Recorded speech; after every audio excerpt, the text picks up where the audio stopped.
অনেক সংসার নষ্ট হয়েছে মেয়ের জামাই প্রবাসে থাকার কারণে, তাদের টাকা পয়সা, তাদের স্বামী নষ্ট করা, তাদের স্ত্রী নষ্ট করার কারণে। আমারে মাঝে মাঝে অনেক প্রবাসী ভাইরা বিদেশ থেকে ফোন করে বিচার দেয়, মাঝে মাঝে অনেক প্রবাসী ভাইরা কয় হুজুর বেরিয়েতের হেদায়েতের লেগে ওয়াজ করেন। আমি বলবো, হে পর্দার অন্তরালের মা বোনেরা, আপনার স্বামী বিদেশের বাড়িতে কষ্ট কইরা মাথার ঘাম পায়ে ফালাইয়া টাকা ইনকাম করে, আপনি আপনার প্রবাসী স্বামীর টাকা দিয়ে নষ্ট করেন।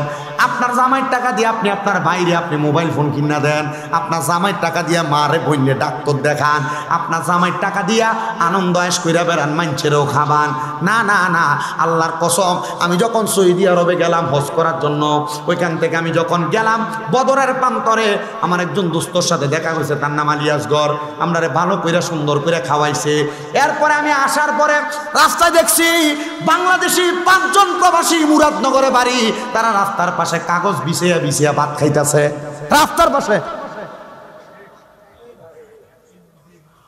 ওই প্রবাসীদের টাকা যদি কেউ মাইরা খায়, ওই প্রবাসীদের টাকা যদি কেউ জুলুম করে খায়, আল্লাহর কসম প্রবাসীদের টাকা মাইরা খাওয়ার কারণে আপনি আল্লাহর কাছে জবাব দিতে পারবেন না। কারণ প্রবাসীরা নিজের রক্তরে পানি বানাইয়া টাকা কামাই করে। শুধু প্রবাসী না, বাংলাদেশের কোনো মানুষের টাকা আপনি হাওলাত নিয়ে দিতেছেন না, বাংলাদেশের কোনো মানুষের টাকা জুলুম করে খাইতেছেন, অন্যায়ভাবে খাইতেছেন। এটার জন্য আল্লাহর কাছে জবাব দেওয়া লাগবে কি লাগবে না? এই জন্য সাবধান, মানুষের টাকা মাইরা খাইতে বড় সাবধান, মানুষের টাকা নষ্ট করতে সাবধান। প্রবাসীদের স্ত্রী যারা শুনতেছো, তোমাদের পায়ের মধ্যে হাত দিয়ে বলি, ও প্রবাসীর স্ত্রীরা, তোমার স্বামী বড় কষ্ট করে বিদেশ থেকে টাকা পাঠায়, তোমার স্বামীর টাকা বেহুদা জায়গার মধ্যে নষ্ট করো না। তোমার স্বামীর টাকা বাবার বাড়িতে 1-2 টাকা দিতেও বড় সাবধানতা অবলম্বন করে দিও। কারণ জামাই রক্ত পানি করে, মাথার ঘাম পায়ে ফালায়। এই জামাইয়ের টাকা যদি বাবার বাড়িতে পাচার করে দাও, বাইকে দিয়া দাও, বোনকে দিয়া দাও, এই টাকা দেওয়ার কারণে তোমার স্বামী যদিও না জানে, এটার জন্য তোমার স্বামীর কাছে কবরের মধ্যে তুমি জবাব দেওয়া লাগবে, জবাব দেওয়া লাগবে, জবাব দেওয়া লাগবে। অনেক প্রবাসীরা যে এত বিচার দেয়, ওদের উদ্দেশ্য ওয়াজটা করে দিলাম। তো যেই জায়গার মধ্যে ওয়াজ, আমি আপনাদেরকে বলবো, আপনারা দুনিয়াতে যা করেন আর না করেন, মহিলাদেরকে একটু ভালো নজরে তাকাইয়েন, বাজে নজরে তাকাইয়েন না। এদের উপর আপনি একটু সন্তুষ্ট থাকেন, কারণ আল্লাহ তাআলা জান্নাতের শান্তি আপনাকে আপনার স্ত্রীর কাছে দিছে। এবার আসেন ওই মাইয়াটার কথাটা শেষ করে দেই। মাইয়া তার আব্বারে ভালো জায়গায় দেখছে না খারাপ জায়গায়? বালা জায়গায় দেখছে। মাইয়া কয়, আব্বা, ও আমার মা, শোনো, তুমি যে তাহাজ্জুদ নামাজ পড়ছো, 5 ওয়াক্ত নামাজ পড়ার কারণে আল্লাহ তাআলা আমার সামনে পেছনে রহমতের ফেরেশতাটা নির্ধারণ করে দিছে। এ মা, তুমি আল্লাহ তাআলার কাছে দোয়া করবা, আল্লাহ তাআলা যেন আমি আব্বা জানলে জান্নাতের সুন্দর জায়গাগুলো দেখায়, জান্নাতের সুন্দর জায়গাগুলোতে রাখে। মাইয়ার মা একই জায়গার মধ্যে স্বপ্নের মধ্যে একই জিনিস দেখার কারণে মাইয়ার মা কয়, আম্মা, তোর আব্বার জন্য যেমন দোয়া করছস, আমার জন্য তেমন দোয়া কইরো। আমি জানি আজকের মাহফিলের মধ্যে অনেক সন্তান বসছেন, আপনাদের মা নাই, আপনাদের বাবা নাই, আম্মা আব্বার জন্য আখিরি মুনাজাতের মধ্যে খাস করে করে দোয়া করবেন। তবে আরেকটু সাবধান করে দিয়ে যাই, অনেক সন্তান আছে বাইরে বাইরে ঝগড়া করে মা বাপকে আলাদা করে দেয়, মা বাপকে জুদা করে দেয়, বউয়ের কথা শুই না মা বাপকে আলাদা করে দেয়। এক ভাইয়ের ঘরে সকালবেলা, আরেক ভাইয়ের ঘরে দুপুরবেলা, আরেক ভাইয়ের ঘরে রাত্রবেলা ভাত খায়। কিরে, তোমার মা বাপ তো তোমার আলাদা করে মানুষ করে নাই, আব্বা কোনো ভালো খানা খায় নাই, আব্বা দামি কোনো খানা খায় নাই, আব্বার জুতাতে পায়ে দিত, জুতা ক্ষয় হইতে হইতে আব্বার পায়ের গোড়াটা রাস্তার লগে লাগতো, আব্বা নতুন জুতা কিনতো না। সন্তান চিন্তা করে দেখো, ছোটবেলার কথা মনে করে দেখো, আব্বা তোমার নতুন জুতা কিনে এনে দিত, ছোট ছোট পায়ে নতুন জুতা পায়ে দিয়া খাটের উপরে রাত্রবেলা দৌড়াদৌড়ি করতা। আজকে তুমি লাখ লাখ টাকার মালিক, কিন্তু আব্বা জান অন্ধকার কবরে। আব্বা জান রে 500-1000 টাকা দিয়ে এক জোড়া দামি ব্র্যান্ডের জুতা পরাইতে পারো না। মা জননী কত কষ্ট করে মানুষ করছে, ওই মা একবেলা গুইরা গুইরা ভাত খাওয়া লাগে। সাবধান সাবধান, এমন মা বাবার মনে কষ্ট দিস না রে সন্তান। আম্মাদানের কাপড়টা চিরা ছিল, আম্মাদান কাপড় সুই সুতা দিয়ে সেলাই করে পড়ছে, আম্মাদান কাপড় রাস্তার মধ্যে 5-10 টাকা বাইন্দা রাখছে, ওই টাকাটা তুমি সন্তানরে দিছে, তুমি সন্তান এই টাকা স্কুল মাদ্রাসায় নিয়ে গেছো। আম্মাদান সকালবেলা পানি বাতি খাইছে না, আম্মা রাইখা দিছে আমার পুতের সকালবেলা থেকে দুপুরবেলা আইলে রোদি দিয়া আমার পুতে পানি ভাত রাখাই খাইলে ফুদের কলজাটা ঠান্ডা হইব। সন্তান রে, এখন তুমি লাখ লাখ টাকার মালিক, কিন্তু তোমার আম্মারে, তোমার আব্বা জানলে তুমি 500 টাকা দিয়ে কিনে একটা কাপড় তোমার মারে পরাইতে পারো না। কি হইব তোর টাকা দিয়া, কি হইব তোর পয়সা দিয়া? টাকা ব্যাংক ব্যালেন্স করতে পারবা, কিন্তু মা বাবার মতো রত্নটারে যদি যত্ন না করো, আল্লাহর কসম আল্লাহর কাছে কোনো জবাব দিতে পারবা না। আল্লাহর কাছে কোনো জবাব দিতে পারবা না। আল্লাহর কাছে কোনো জবাব দিতে পারবা না। যদি কোনো সন্তান ওই মা বাপকে জুদা কইরা থাকো, আলাদা কইরা থাকো, দাও তোমার পাও আমার সামনে দাও, আমি শামীম দাদা জিব্বা দিয়া তোমার পাও পরিষ্কার করে দিব। তবু ওয়াদা করো আর কোনোদিন আম্মা আব্বারে জুদা করবা না। আম্মা আব্বার পাউডির মধ্যে আজকে মাহফিল থেকে যাইয়া ধরবা, ধরে কইবা মা ও আব্বা আল্লাহর রাস্তায় আমি সন্তানকে মাফ করে দেন। যতক্ষণ পর্যন্ত মা মাফ করে দিছি, আব্বা মাফ করে দিছি বলবে না, ততক্ষণ পর্যন্ত মা বাবার পাও চাইরো না। কারণ মা বাবার মনে কষ্ট দিয়া আমি শামীম দাদা না, পুরা বরুড়া এলাকার বড় আলেম দিয়া ওয়াজ করাইলেও কোনো লাভ হবে না। বাজান রে আমার, ওই আল্লাহ তাআলা জানে দে জগতের বান্দার দলেরা, তাইলে তোমরা আমি আল্লাহরে বেশি বেশি করে স্মরণ করো। আসেন ওই আল্লাহরে কেমনে স্মরণ করা যায়। নবীর একটা হাদিস শরীফের দিকে তাকায়, হযরতে যায়েদ ইবনে হারেসা রাদিয়াল্লাহু তাআলা আনহু হাদিস বর্ণনা করে। তিনি বলেন আল্লাহর হাবিব সাল্লাল্লাহু আলাইহি ওয়াসাল্লামের সামনে মসজিদে নববীর মধ্যে আমি যায়েদ বসা, নবী আমার নবীজির জবান মুবারকে বলতেছে, এ যায়েদ ইবনে হারেসা শুনে রাখো, আমি নবীর কাছে আল্লাহ তাআলা জিবরাইলের মাধ্যমে ওহী প্রেরণ করেছেন।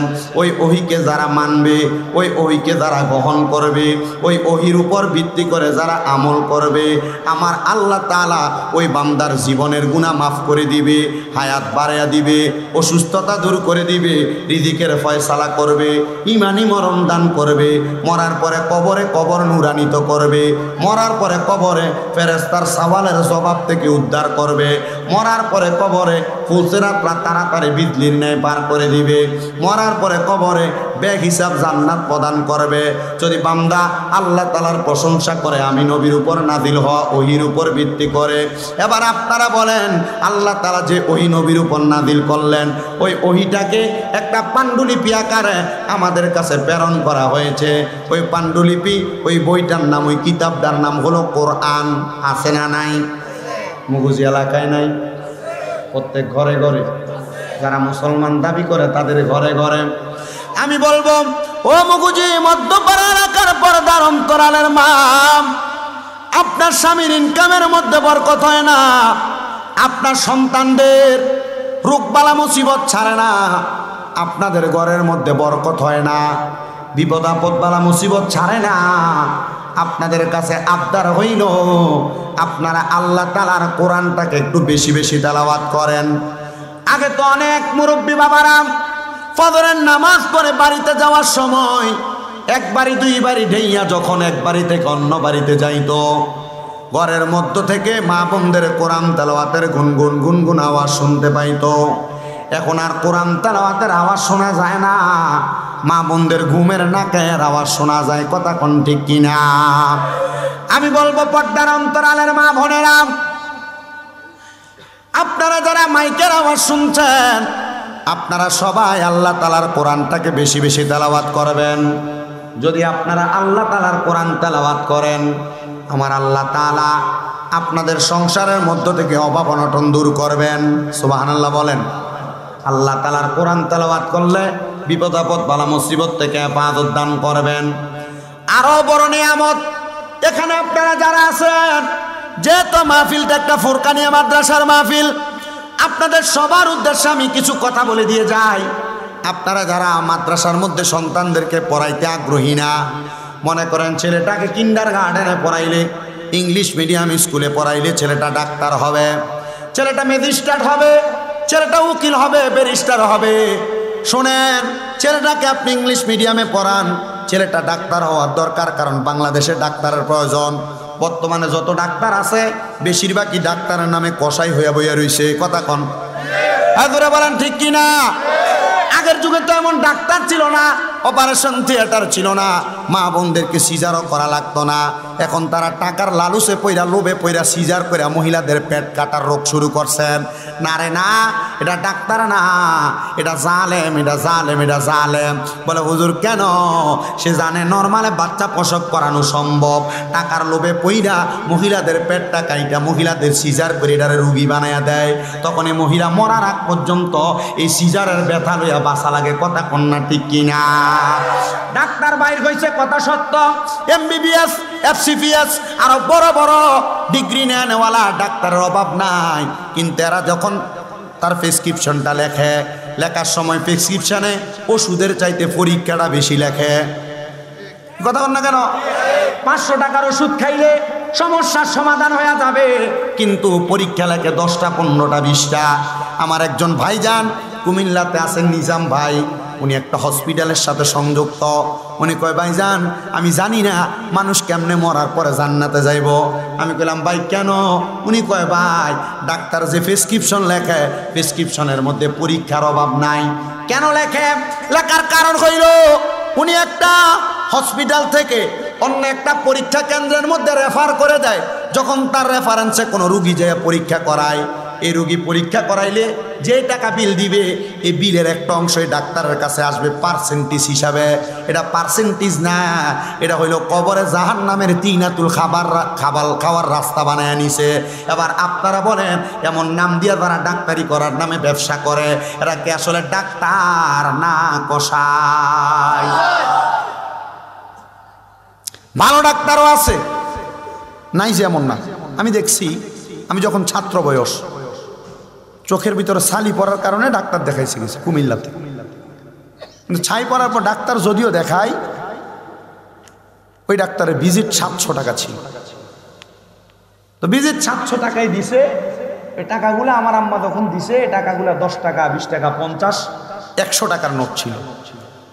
ডাক্তাররা এমন কিছু পরিস্থিতি বোঝে, কারণ ডাক্তারের কাছে যে যায় এ যদি স্বাবলম্বী হয়, এর বাইর করে 10-20 টাকার নোট দেয় না, দিলে 500 টাকার ফাতি নোটটাই দেয়। কি কথা কন না কেন? তখন এই ডাক্তার আমার শরীরে পাঞ্জাবি দেখা আর মাথায় পাগড়ি দেখা বলছে তুমি কোথায় পড়ো? আমি বলছি রঘুপুর ইসলামিয়া দাখিল মাদ্রাসা। তখন তার এই টাকার অংশটা মুট করে আমার পকেটে দিয়ে দিছে। আমি কইলাম তাহলে দিবে এটা ডাক্তার বালা, এটা কথাকার আমার। আমি চিন্তা করলাম যারা মানুষের উপর জুলুম করে, অত্যাচার করে, অত্যাচার জুলুমওয়ালা ডাক্তারও আছে, বালা ডাক্তারও আছে। এজন্য আপনি আপনার সন্তানটারে ডাক্তার বানাইবেন, মানুষ ডাক্তার কষাই না। কথা কোন ঠিক কিনা? আপনি আপনার সন্তানকে ইংলিশ মিডিয়ামে পড়ান, ব্যারিস্টারের দরকার। আপনি আপনার সন্তানকে ইংলিশ মিডিয়াম ভালো স্কুলের মধ্যে পড়ান, এলাকার মধ্যে ভালো ভালো জ্ঞানী লোক দরকার। কিন্তু এমন জ্ঞানী বানাইয়েন না যে জ্ঞানীর কারণে আপনার সন্তান মানুষের উপর জুলুম করবে, অত্যাচার করবে। আপনারা প্রমাণ তো দেখতেছেন, জুলুম অত্যাচারের কারণে এখন আর ঘর বাড়ি তো থাকতে পারতেছে না অনেকে। কথা কন্যা ঠিক কিনা? মুসলমান মনোযোগ দিবেন। এই জন্য আমি আমার মা বোনদের কাছে বলবো, আল্লাহর কোরআনটাকে বেশি বেশি তেলাওয়াত করবেন। এই কোরআন তেলাওয়াতের মাধ্যমে আপনার সন্তান মানুষ হবে। তো কথা যেই জায়গা থেকে আমি স্লিপ করে গেছিলাম, আপনারা যারা সন্তানদেরকে মাদ্রাসার মধ্যে পড়াইতে চান না, কোরআন শিক্ষা দিচ্ছেন না, মাদ্রাসার মধ্যে যদিও পড়ান, ইংলিশ টিচারের বেতন দেন 2-3 হাজার টাকা, কিন্তু মাদ্রাসার যে আরবি পড়ায় হুজুরের বেতন দেয় মাত্র 400 আর 300। কথা বলেন না কেন? এই মাদ্রাসার হুজুরদেরকে যে কম দেন, জুলুম করেন। না না না, আপনি আপনার সন্তানটাকে ঠিক মতো কোরআন পড়াইতেছেন না। কারণ ঠিক মতো কোরআন যে হুজুররা পড়ায়, এই হুজুরারে আপনি 300 আর 200 400 দিয়া পাইতেন না। বালা একটা হুজুর পাইবেন বালা কিছু টাকা খরচ করলে। এখন মানুষ অন্যান্য কিন্ডারগার্টেন স্কুলে পড়াইতে যায়, সন্তানকে আল্লাহ তাআলার কোরআন তেলাওয়াত থেকে মাহরাম করতেছে, বঞ্চিত করতেছে। আমি বলবো নবীর একটা হাদিস আমি দেখলাম, আল্লাহর হাবিব বলে কোন বাবা মা যদি তার সন্তানকে আল্লাহর কোরআন না শিখায়, আল্লাহর কোরআন না শিখানোর কারণে ওই আব্বা আম্মার জন্য কবরের মধ্যে একটা শাস্তি আছে। হুজুর শাস্তিটা কি? আমরা সবাই জানি কবরের মধ্যে ফুলসেরাত নামক একটা পুল থাকবে, যে পুলটা পাড়ি দেওয়া বড় কষ্টকর হবে। একটা চুল যত চিকন তার চাইতে 70টা ভাগ করলে যত চিকন হবে। ফুলসেরাতের পুলটা এমন বড় চিকন হবে, এমন দাঁড়ালো হবে, ওই দাঁড়ালো ফুলসেরাতটা মা বাবা তখন পার হইতে পারবে না। বলে কেন? এখানে কারণ হইল 2টা। 1 নাম্বার কারণ, কোন সন্তান যদি কোরআন না পড়তে পারে, কোরআন তেলাওয়াত যদি কোন সন্তান কাল ময়দানে মাশরে না তেলাওয়াত করতে পারে, তখন ওই সন্তানকে বলবে তোমার আব্বা আম্মার পরিচয় কি? তখন আপনাকে আমাকে ডাক দেওয়া হবে। আমার নামটা দেখছেন নি কত বড় করে লাগাইছে, কারি মোহাম্মদ শামীম হোসেন রেজা কাদেরী। তখন আর আমাকে এই নাম ধরে ডাক দিবে না, আমার আব্বার নাম সাহেব আলী, বলবে শামীম ইবনে সাহেব আলী কোথায়, আসো, সামনে আনবে। তখন আমাকে প্রশ্ন করবে কোরআন পড়তে পারো? তখন আমি বলবো না, পারি না। বলে কেন পারো না? তখন বলা হবে আমার মা বাবা আমারে কোরআন শিখায় নাই। তখন বলবে তার আব্বাকে ডাক দাও যিনি সাহেব আলী। তখন আমার আব্বাকে ডাক দেওয়া হবে। শুধু আমারটা বুঝছেন না, এটা আপনারাও বুঝছেন। তখন আপনার আব্বাকে ডাকা হবে। আপনারা যারা সন্তান জন্ম দিয়েছেন কোরআন এখনো ভালো করে শিক্ষা দেন নাই, আপনাদেরকে ডাকা হবে। তখন বলা হবে তুমি কেন তোমার সন্তানকে কোরআন শিখাও নাই? আপনি বলবেন ইংলিশ মিডিয়ামে পড়ছে, কিন্ডার গার্ডেনে পড়ছে, এই জন্য পড়াইতে পারি নাই। আপনি বলবেন আমি ব্যস্ত ছিলাম, প্রবাসী ছিলাম, এই জন্য সন্তানরা আমি কোরআন শিখাইতে পারি নাই, তার মা তারে পরিচালনা করছে। এবার মা বোনেরা আপনারাও চিন্তা করেন না, আপনাদের জন্য এখন একটা কথা আছে, তাদের কথাটা পরে বলছি। আপনি বাবা বলবেন আপনি সকালবেলা কাজে যাওয়ার আগ পর্যন্ত ঘুমাইছেন, তার মা তারে কিন্ডার গার্ডেনে পাঠাইছে। তখন ওই সন্তানকে বলবে এই যে ফুলসেরাতটা দেখো, যে ফুলসেরাতের নিচে একটা জাহান্নাম আছে, যে জাহান্নামের নাম হাবিয়া। হাবিয়া নামক একটা দুজক আছে, ওই দুজক বলবে এখন তুমি হাবিয়া নামক দুজকের উপর দিয়া ফুলসেরাতের রাস্তাটা পাড়ি দাও। সন্তান বলবে আমি পারবো না, কোনো ব্রিজ ছাড়া যেমন নদী পাড়ি দেওয়া যায় না, এ হাবিয়া নামক ফুলসেরাত আমি পাড়ি দিতে পারবো না। তখন ওই সন্তানের আব্বাটারে ওই ফুলসেরাতের উপর শোয়া দেওয়া হবে, হাতগুলা থাকবে একবারে, পাগুলা থাকবে একবারে। সন্তানকে বলবে এবার বাপের বুকের মধ্যে পাড়া দিয়া ফুলসেরাত পার হও। জোরে ওই ভাড়া দিয়া। এখন আপনার ছেলে আপনার গায়ে পাও লাগলে 10 বার সালাম করে না? যদি আদব বলা হয় আর কি। আপনার গায়ের সাথে পাও লাগলে আপনাকে ধরে সালাম করে, কিন্তু ওই ছেলে কেমনে আপনি বাবার বুকের মধ্যে পাড়া দিয়ে পার হবে? আমার বুঝে আসে না মুসলমান। একটু মনোযোগ, একটু ধৈর্য নিয়ে শোনেন।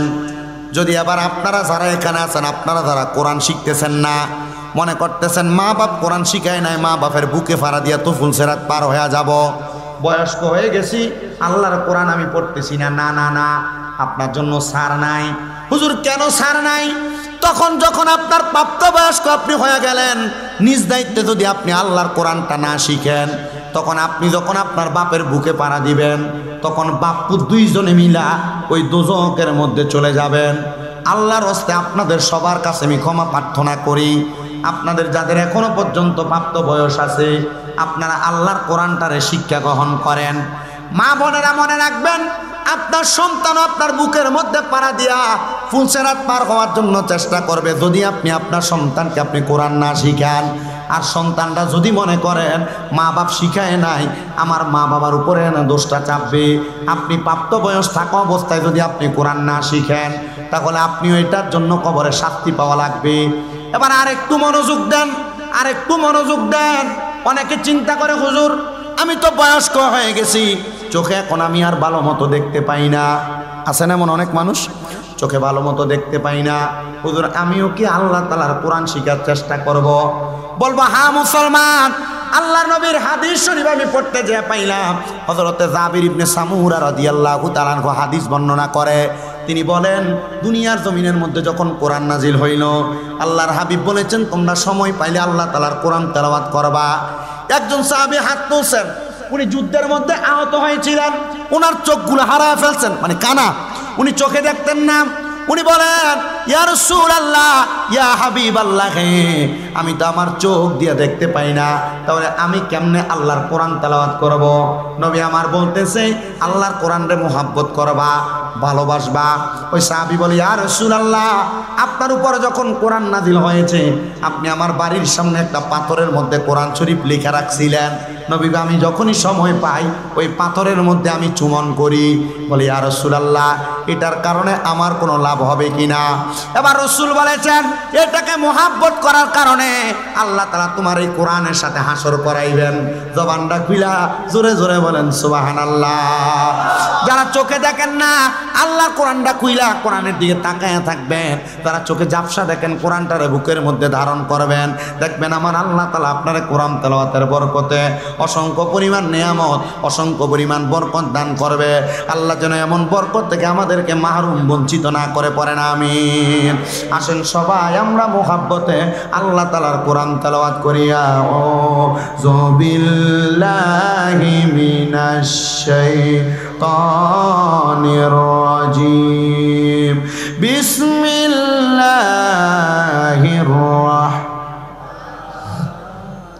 ولا تكونوا كالذين نسوا الله فأنساهم أنفسهم أولئك هم الفاسقون لا يستوي أصحاب النار وأصحاب الجنة أصحاب الجنة هم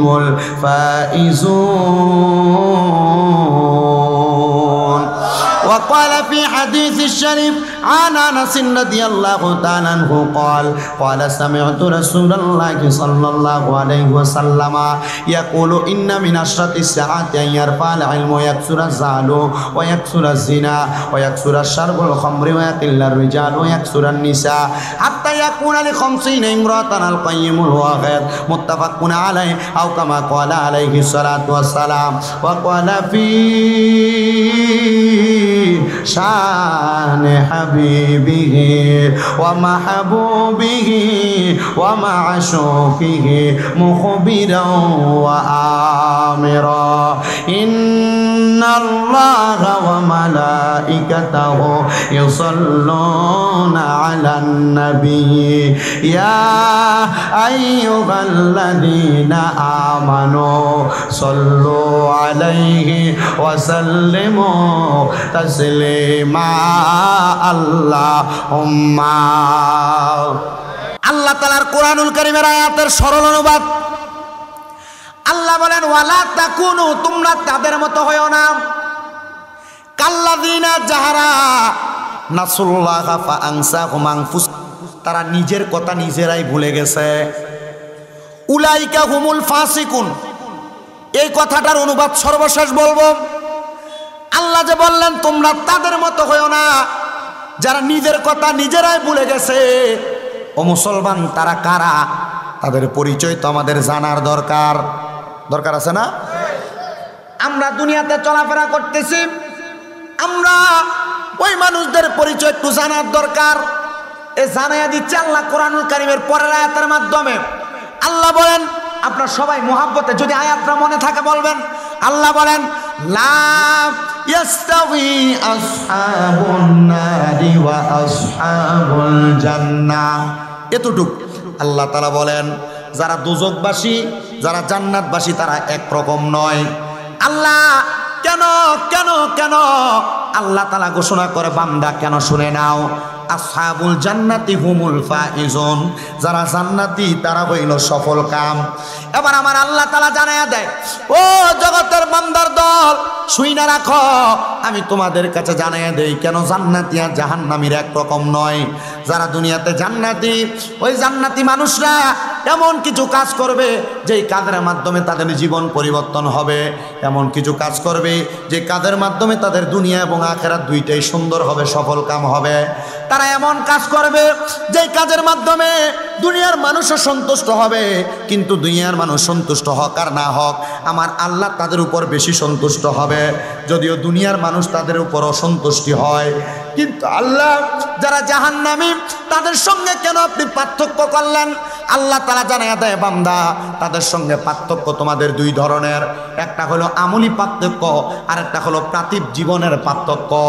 আমলি পার্থক্য হলো যারা জাহান্নামী তারা লোক দেখানো ইবাদত করবে, যারা জাহান্নামী তারা গুনার কাজটাকে বড় আনন্দের সাথে করবে, যারা জাহান্নামী তারা দুনিয়ার জমিনের মধ্যে ভালো কাজটাকে তারা অবহেলা করবে। তবে মনে রাখবা বান্দা, যদি তোমরা জান্নাতীদের অনুসরণ করো তাহলে দেখবা তারা দুনিয়ার হেয়ালি কাজগুলোকে একদিকে রাইখা তারা আল্লাহ তাআলার ইবাদতের প্রতি বেশি মনোযোগী হয়ে যায়। এবার আসেন আল্লাহর নবীর একটা হাদিস শরীফ লক্ষ্য করেন।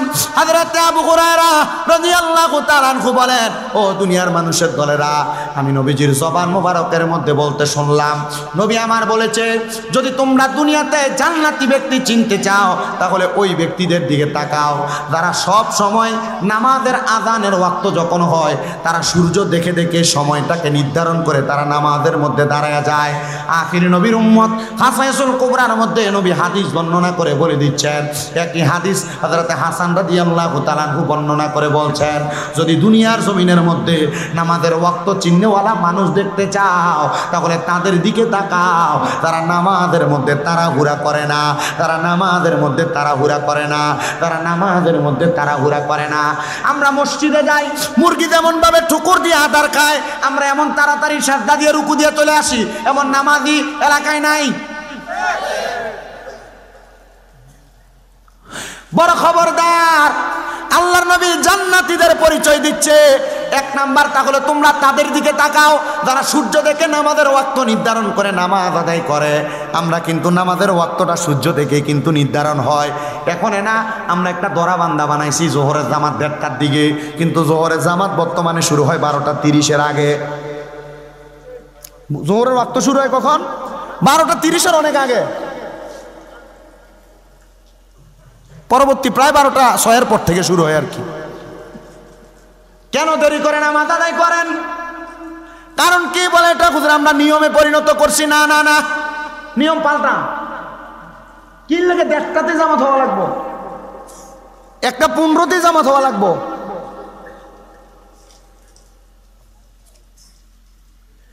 আসেন আরো কিছু কথা আমি আপনাদেরকে বলি। নবী আমার বলে জান্নাতি চিনার দ্বিতীয় উপায়। ইয়া রাসূলুল্লাহ কিভাবে? নবীজি বলছে তারা কখনো তাদের সম্পদ ব্যয় করার সময় হিসাব করে ব্যয় করে না, এরা হলো জান্নাতীদের অন্তর্ভুক্ত। ইয়া রাসূলুল্লাহ কেন? বলে শোনো, আমি রহমতের নবীর কাছে যেই সাহাবায়ে কেরাম আসতেন, ওই সাহাবায়ে কেরাম আমার কাছে থাকা অবস্থায় তারা তাদের সম্পদগুলোকে বেওয়াফাদারি হিসেবে তারা দিয়ে দিতেন। তাদেরকে প্রশ্ন করতাম, হে আমার সাহাবায়ে কেরাম, তোমরা কি তোমাদের পরবর্তী ওয়াক্তের খাবারের কথা চিন্তা করো না?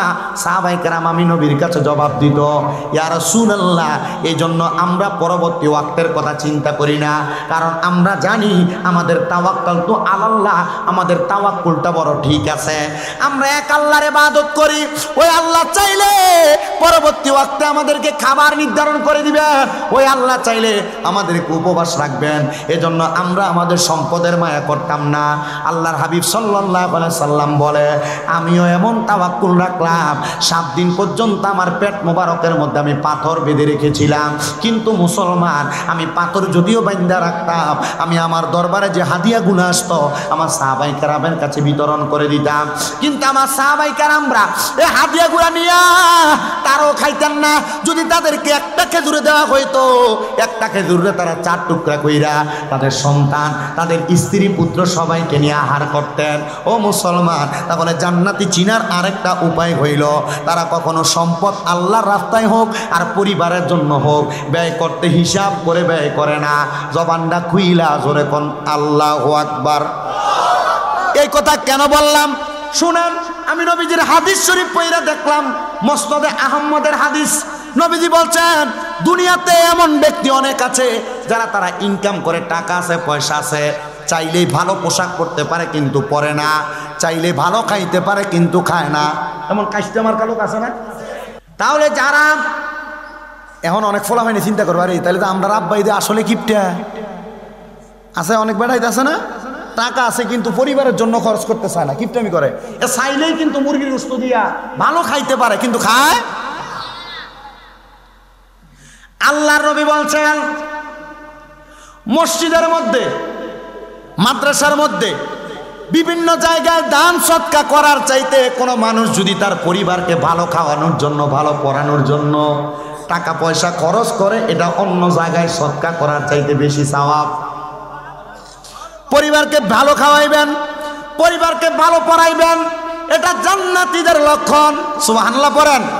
এজন্য মুসলমান আপনারা সুন্দর পোশাক পরার ক্ষমতা আছে, আপনি পরেন না, সিরাটা ফিরে রাস্তায় বের হয়ে যান গা।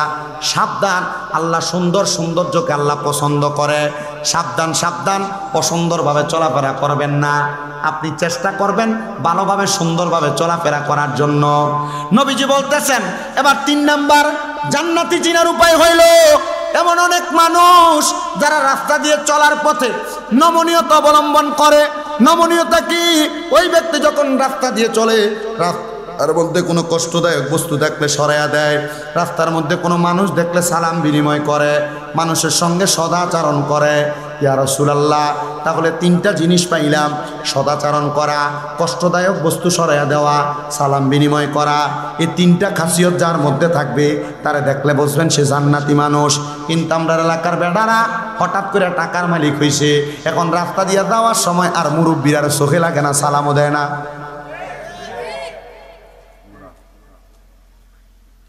এটা জান্নাতীদের পরিচয় না।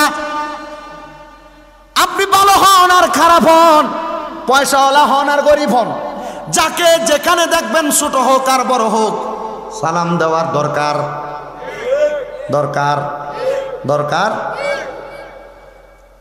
2 নাম্বার সদ্য ব্যবহার করা। অনেক মানুষ আছে একজন মানুষের সঙ্গে কথা বলার সময় কোনো কথা বালাক হোক আর খারাপ হোক দিয়ে সিলেনি দিয়ে ওড়ে, আছে না এমন ওড়ে? আল্লাহর নবী বলেন ওই মানুষ থেকে তোমরা তোমাদেরকে হেফাজত করো। এটা জান্নাতীদের খাসিয়ত না। এমন বাজে ব্যবহার যারা করে সে চাইলে সুন্দর ব্যবহারের মাধ্যমে সমস্যার সমাধান করতে পারে, কিন্তু সে করে না। এই মানুষগুলোও জান্নাতীদের অন্তর্ভুক্ত হইতে পারবে না। এজন্য সাবধান, কারোর সঙ্গে ব্যবহার যখন করবেন সুন্দর ব্যবহার করবেন, দমক দিবেন না, খারাপ ব্যবহার করবেন না, খেটখেটাইবেন না। আল্লাহ যেন সুন্দর ব্যবহার করার তৌফিক দেখুন, আমিন। রাস্তার মধ্যে থেকে কষ্টদায়ক বস্তু সরাইয়া দেওয়া এটা জান্নাতি চিনার উপায়। কিন্তু আমরা এলাকার বেটারা গরুর গোবরের লাইন, বাথরুমের পানির লাইন রাস্তার উপরে দেয় না।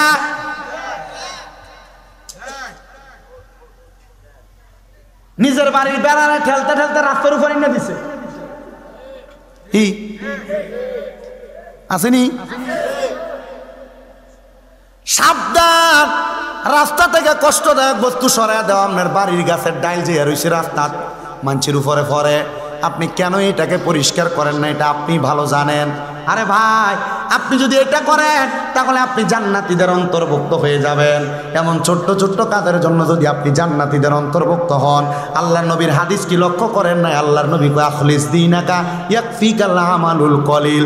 ঈমানকে খাঁটি করো, অল্প আমল নাজাতের জন্য যথেষ্ট হবে। ঈমান তো খাঁটি নাই, কারণ এর ভিতরে শয়তানি বুদ্ধি, এর ঈমানের ভিতরে দুর্বলতা। ঈমান খাঁটি থাকলে প্রস্রাব পায়খানার পানির লাইনটা রাস্তায় দিত না, গাছের ডাল বাড়ির মধ্যে পড়ে থাকতো না, খাবার দাবার সংসারে যখন বরণ পোষণ দিত সুন্দরভাবে দিত। এজন্য সবার কাছে আমার আবদার, আপনারা যা কিছু করেন না কেন ঈমান পরিপূর্ণ করার জন্য, জান্নাতে যাওয়ার জন্য কাজগুলা করবেন। নবী আমার এবার 4 নাম্বার বলতেছে জান্নাতীদের চিনার উপায় হইল যখনই তারা মরণের কথা শুনবে, কবরের কথা শুনবে, তারা চোখের পানি ফালায়া কান্না করবে। ও মুসলমান, তোমরা কবরের কথা শুই না, মরণের কথা শুই না, চোখের পানিগুলা ফালায়া ফালায়া কান্না করবা। মরণের কথা শুই না, চোখের পানি ফালায়া কানবো দূরের কথা।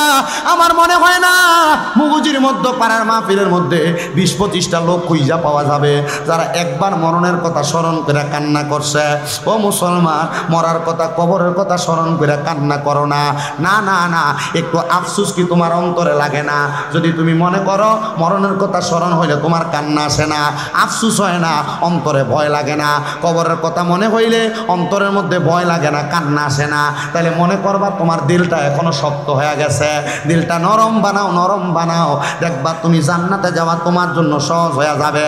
কারণ যারা মরণের কথা স্মরণ করে কান্দে, কবরের কথা স্মরণ করে কান্দে, তারা নামাজ ছাড়ে না, তারা রোজা ছাড়ে না, তারা দান সদকা ছাড়ে না, তারা কখনো তারার বউরে বরুরা বাজারে যাইতো দেয় না। আরেক কথায় আসলাম এবার, আপনারা যারা স্ত্রীদেরকে বেপরদা ছেড়ে দেন, আছে না? নামাজও পড়েন, মেয়েকে বেপরদা ছেড়ে দেন, নামাজও পড়েন, কবুল হওয়ার আশা করেন, জি না কবুল। আপনি নামাজ পড়তেছেন, আপনার বউ বেপরদা, আপনি নামাজ পড়তেছেন, আপনার স্ত্রী বেপরদা, আপনার মেয়ে বেপরদা, আল্লাহর নবী এই ব্যাপারে বড় সাবধানতা অবলম্বন করাইছেন। নবী আমার কয় জান্নাতে যাওয়ার জন্য অনেক নামাজি ব্যক্তিরা নামাজ পড়বে, কিন্তু তারা নামাজ পড়েও দোজখে যাবে। গত জুমার আগের জুমা আমি বয়ানটা যখন জুমার মধ্যে করার জন্য পড়লাম, আমি অবাক হয়ে গেলাম নবীজির হাদিস শরীফ পইরা। আমি দেখলাম কি রে, তাহলে এই হিসাব যদি আমি যাচাই বাছাই করতে যাই, আমরা এলাকার অনেক নামাজ পড়ি না, হাদিস আবার তো দোজখে যাইব গা। কারণ কি, উনি নামাজ পড়ে, হজ করছে, এবাদত ভালো, কিন্তু ওনার বউ এখনো 3 পিস সিন্ধে কাপড় পরে, যে ওনার বউয়ের পেটটা দেখে রাস্তা দিয়ে হাঁটে, ওনার মাইয়া স্কুলে যায় চুল সাইরা, উনি যে নামাজ পড়ে, তাহলে উনি যে বেফরদা মাইয়ার কারণে দোজখে যাইব। আল্লাহর নবী কয় একটা মেয়ের কারণে 4 প্রকারের ব্যক্তি জাহান্নামে যাবে। 1 নাম্বার, কোনো বাবা মেয়ে জন্ম দিল কিন্তু বাবা মেয়েটারে পর্দা করাইল না, বাবা দোজখে যাবে। কোনো ভাই তার বোনটার সম্পর্ক আছে কিন্তু বোনটারে পর্দা করাইল না, ওই ভাই তার বোনের কারণে দোজখে যাবে। কোনো স্বামী, আপনারা যারা বিবাহ করছেন আপনারা মনোযোগ দেন, কোনো স্বামী তার স্ত্রীকে পর্দা করাইল না, ওই স্বামী তার স্ত্রীর বেপর্দার কারণে দোজখে যাবে। কোনো সন্তান, আমরা যারা আছি সবাই কোনো না কোনো মায়ের সন্তান, কোনো সন্তান তার মাকে পর্দা করাইল না, তখন এই সন্তান তার মায়ের কারণে দোজখে যাবে।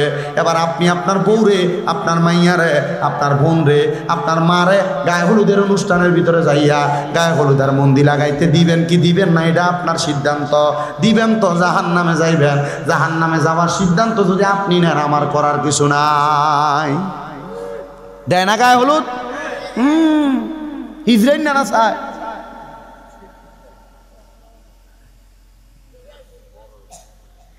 এই ব্যাপারে বড় সাবধান।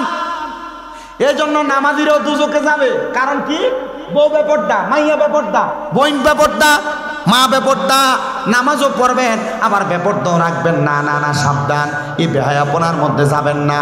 তবে আমি কিছু পুরুষদেরকে সাবধান, একটু মনে রাখবেন, আপনারা যারা প্রাপ্তবয়স্ক হয়েছেন, আল্লাহর নবী বলেছেন এ প্রাপ্তবয়স্ক পুরুষ যারা শায়েখ জানি, যদি এটা মুরব্বী হয়, প্রাপ্তবয়স্ক বুড়া বয়সের মধ্যে যাইয়া রাস্তার মধ্যে অন্যান্য মহিলাদের দিকে তাকায় থাকে, এটার কারণে এ শায়েখ জানি বুড়া বয়সে জিনা করি না, বেটা জাহান্নামে যাইব। নবীজি কিভাবে বুঝতাম? আল্লাহর নবী রহমতের নবী হাদিস দিয়া বোঝাইতেছে। দেখবেন আছে না অনেক বেড়াই, একবারে মনে করেন যে এর ঘরের বউ আছে, তবুও বাইরের মহিলাদের সাথে মনে করেন খুব একবারে কথা বলতে, বাবিদের সাথে কথা বলতে খুব ভালো লাগে, আছে না এমন আছে? এই নবীজি এদের কথা বলছেন, নবীজি বলছেন এই ব্যাপারে বড় সাবধান। ও মুসলমানের দলেরা, আমি জানতে চাই ওই দুনিয়ার জমিন থেকে যখন আমি নবীজি মেরাজে আসলাম, জাহান্নাম দেখার সময় আমি নবী দেখছি অনেক বৃদ্ধ বৃদ্ধ বুড়ারা জাহান্নামের মধ্যে। নবীজি কেন কেন কেন? বলে তারা জিনা করেছে তাদের চোখ দ্বারা, মুখ দ্বারা, হাত দ্বারা। আপনারা মনে করবেন নারীদের সাথে অবৈধভাবে সম্পর্ক করলে, মেলামেশা করলে মনে হয় জিনা হয়। না রে মুসলমান, না। কোনো নারীর দিকে অবৈধভাবে তাকাইলে চোখের জিনা হয়। এই চোখটার মধ্যে উপরে ফেলা হবে, চোখটা থাকবে না। কোনো নারীর সাথে জিনা করার জন্য যে পাও দিয়া দেখা করার জন্য যায় না, পাও দিয়া দেখা করার জন্য কেউ যখন তার পাও দিয়ে হাইটা যায়, তার পায়ে জিনা হয়। কোনো মহিলা অবৈধভাবে তার হাতের মধ্যে কোনো পুরুষ যদি ধরে, তাহলে তার হাতের জিনা হয়। কোনো মহিলার সাথে অপ্রয়োজনীয় কোনো কথা জবান দিয়া যদি কেউ বলে, তাহলে তার মুখের জিনা হয়। পোলাপান সাবধান, নিজের মোবাইল দ্বারা অন্য মহিলাদের সাথে কথা বলতে সাবধান, তারা এমন অবৈধ সম্পর্কের সাথে লিপ্ত, বড় সাবধান। বলে কারণ কি? কারণ এটার কারণে আপনার জবানের জিনা হবে, চোখের জিনা হবে, কানের জিনা হবে। কারণ কান দিয়ে আপনি অবৈধ মহিলার গলা, কানের আওয়াজ শুনতে পাইলেন। এবার আপনারা মনে করেন ও মুসলমান, জান্নাতি আর জাহান্নামী তো এই খাসিয়তের কারণে এক হইতে পারে না। আল্লাহ নবী কয় আসহাবুল জান্নাতি হুমুল ফাইজুন। আল্লাহর কোরআন বলে যারা জান্নাতি তারা সফল কাম। নবী গো কেন? কারণ যারা জান্নাতি তারা দুনিয়াতে উপহার পাইতে পাইতে কবরের মধ্যে যায়। ইয়া রাসূলুল্লাহ কিভাবে? বলে জান্নাত ইন্তেকাল করার আগে আল্লাহ তাআলা রহমতের ফেরেশতা জান্নাতি বান্দার কাছে পাঠিয়ে দেয়। আরে আজরাইল জান্নাতি বান্দার রূহটা কবজ করে না, কবজ করার আগে 2 জন ফেরেশতা জান্নাতি বান্দার সামনে দাঁড়ায়া যায়। আজরাইল যখন রূহ রুহু কবজ করে, তখন জান্নাতি বান্দার রুহুটা আর আজরাইল নিয়ে যায় না। রুহুটা জান্নাতি বান্দার রুহুটাকে জাহাবাল ফিদ্দাত স্বর্ণ এবং রূপার পাত্রের মধ্যে ধারণ কইরা এই জান্নাতি বান্দার রুহুটারে সে জায়গায় রাখে। জান্নাতির কাফন দাপন হওয়ার পরে আল্লাহ তাআলার আলমে আরোহার দিকে যখন জান্নাতি বান্দার রুহুটা নিয়ে যাওয়া হয়, তখন আলমে আরোহার মধ্যে রুহুটা রাখেন না। বলে কেন? কারণ আল্লাহর কোরআন বলে ওয়ালা তাকুলু লিমান ইউকতালু ফি সাবিলিল্লাহি আমওয়াত বাল আহইয়াউ ওয়ালাকিন লা তাশউরুন। আল্লাহ না বলছে যারা আল্লাহর রাস্তায় চলে গেছে এরা মরে না, বালাহিয়াউন এরা জিন্দা। এদেরকে যারা মৃত বলে ওয়ালাকিন লা তাশউরুন, এরা নির্বোধ, এরা বোকা, এরা বোঝে না। আপনি যদি নামাজি হন, আপনি যদি ভালো কাজ করেওয়ালা হন, আপনি মারা যাওয়ার পরে আপনার রুহুটা নেওয়া হবে না, আপনার রুহুটা আপনার মাঝে ফিরিয়ে দেওয়া হবে। কারণ ইমানদার যারা, মুমিন বান্দা যারা, তারা মরে না, কারণ তারা দুনিয়ার জমিন থেকে ইন্তেকাল করে বা বিন ফিয়ালের ওজনে স্থানান্তরিত হয়, জায়গা পরিবর্তন করে। মারহাবা বলেন মারহাবা। এরা দুনিয়াতে যেমন সংসার কইরা আনন্দ ফুর্তিতে জীবন কাটায়, এরা কবরে যাওয়ার পরে আল্লাহর ইবাদত কইরা আনন্দ ফুর্তিতে জীবন কাটায়। এজন্য যারা জান্নাতি তারা দুনিয়াতেও আনন্দ পায়, কবরে আনন্দ পায়। ও মুসলমান, এই জন্য দুনিয়াতে চলাফেরা করা অবস্থায় যেন আপনি আনন্দে আরামায়েশে থাকতে পারেন, সেইভাবে চলাফেরা করবেন। শুনেন, আমি আল্লাহর একজন বান্দা হাম্মাদ নামক ওই ব্যক্তির আমি ছোট্ট একটা ওয়াকিয়া কারগুজারি আমি আপনাদেরকে শোনায় দিতে চাই। হযরতে হাম্মাদ নামক ব্যক্তি, উনি আল্লাহ পাকের বড় সাচ্চা পাক্কা বন্ধু, বলক এলাকার মধ্যে বাড়ি। হযরত হাম্মাদ বলতেছে, জগতের মানুষ, আমি হাম্মাদ যখন এলাকার মধ্যে বসবাস করি, আমি আল্লাহ তাআলার ইবাদত একটু বেশি করি, 5 ওয়াক্ত নামাজের পাশাপাশি নফল ইবাদত আমি বেশি করি। এবার আপনারা বলেন, 5 ওয়াক্তের নামাজের পাশাপাশি আরো বাড়তি নামাজ আছে না নাই? বাড়তি নামাজ আছে না? যেমন ফজরের আগে তাহাজ্জুদ আছে, এশরাকের নামাজ, আওয়াবিন নামাজ, চাশতের নামাজ আছে না? নামাজ সালাতুল হাজতের নামাজ, সলাতুল ইস্তেসকার নামাজ, 5 ওয়াক্ত ছাড়া তারা 6 ওয়াক্তের কথা বললাম। আরো আছে এমন অনেক নামাজ আছে না? অনেক নামাজ। হযরত হাম্মাদ রাহমাতুল্লাহ আলাইহি বলেন, এশরাকের নামাজ আদায় করার জন্য ফজর থেকে আমি অপেক্ষা করতে লাগলাম। বেশি উপরের ক্লাস না, মাদ্রাসায় মাত্র মেশকাতুল মাসাবি কিতাবুস সালাত অধ্যায়ের ভিতরে হাদিস শরীফ। নবীজি বলছেন, আমি নবীজি কখনো ফজরের নামাজ আদায় করে সূর্য ওঠার আগ পর্যন্ত এশরাকের নামাজ না পড়ে উঠতাম। নবীজি বিছানা নামাজের মুসল্লা ত্যাগ করতেন না। সুবহানাল্লাহ কোন? হযরত হাম্মাদ বলে, নবীজির এই আমলটা আমি করতাম। আমি সব সময় ফজরের নামাজ পড়া এশরাকের নামাজের ওয়াক্ত সময়ের জন্য অপেক্ষা করতাম। হযরত হাম্মাদ বলেন, আমি যখন অপেক্ষা করতে লাগলাম, ওই দিন আমার শরীরটা বড় ক্লান্ত, পরিশ্রান্ত শরীর নিয়ে আমি এশরাকের নামাজ আর পড়তে পারলাম না। আমি আমার নামাজের মুসল্লাটার মধ্যে ফজরের নামাজের পরে ঘুমায় গেছি।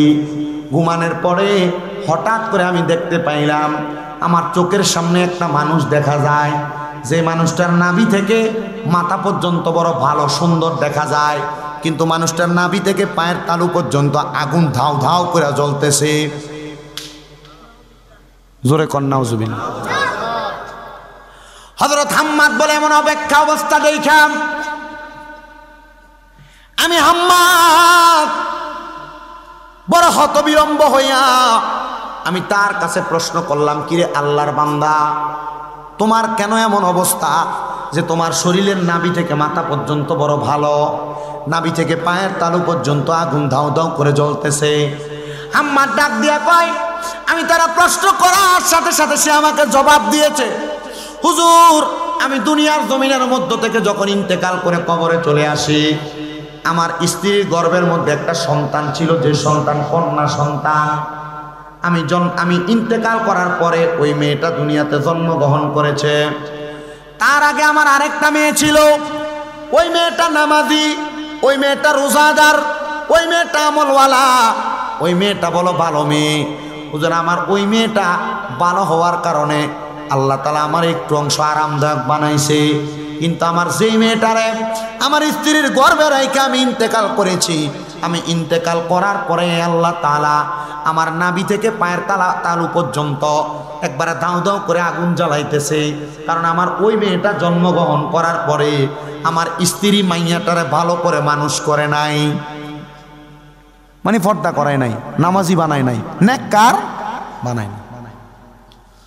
হুজুর আল্লাহ তাআলা নাকি আমারে নাভি থেকে পায়ের তালু পর্যন্ত ওই মাইয়ার কারণে আযাব দিচ্ছে।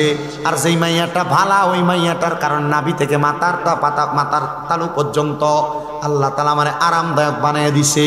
এবার আল্লাহর ওলি বলেন, আমি সাথে সাথে নামাজটা ত্যাগ করলাম, আমি নামাজ পড়লাম না। আমি এশরাকের নামাজ ওই দিন বাদ রাইখা এশরাকের নামাজ পড়ার আগে ওই বেরির তালাশ করতে গেলাম। সে আর কেউ না, আমাদের এলাকার একজন মানুষ, যে এলাকাটা হলো বলক এলাকা। আমি তার এলাকার মধ্যে যাইয়া তার ঘরটা তালাশ করলাম। ঘরটা তালাশ কইরা বাহির কইরা ডাক দিয়ে বললাম, আসসালামু আলাইকুম ওয়া রাহমাতুল্লাহ। সালাম দেওয়ার পর আমারে কোনো জবাব দেয় নাই, উল্টা তাদের ঘরের বাসি যেই পানি আছে ওই পানিগুলো আমার উপরে ছইরা মারছে। মারার পর দেখলাম একটা মাইয়া কেমন জানি এলোমেলো অবস্থায় বাহিরে আইসা কয়, সালাম দেন কেন, কারণ কি, আমাকে জবাব দেন। ওই মাইয়া আমার কাছে এমন কথা বললাম, আমার শরীরের উপর নোংরা পানি ফেলে দিছে। আমি রাগান্বিত হইয়া মাইয়ার সঙ্গে কোনো কথা বলতে চাইলাম না। এবার আমি আবার ঘরের দরজায় সালাম দিয়া দেখলাম কোনো ভালা মানুষ ঘরে আসেনি। আবার সালাম দিলাম, আসসালামু আলাইকুম ওয়া রাহমাতুল্লাহ।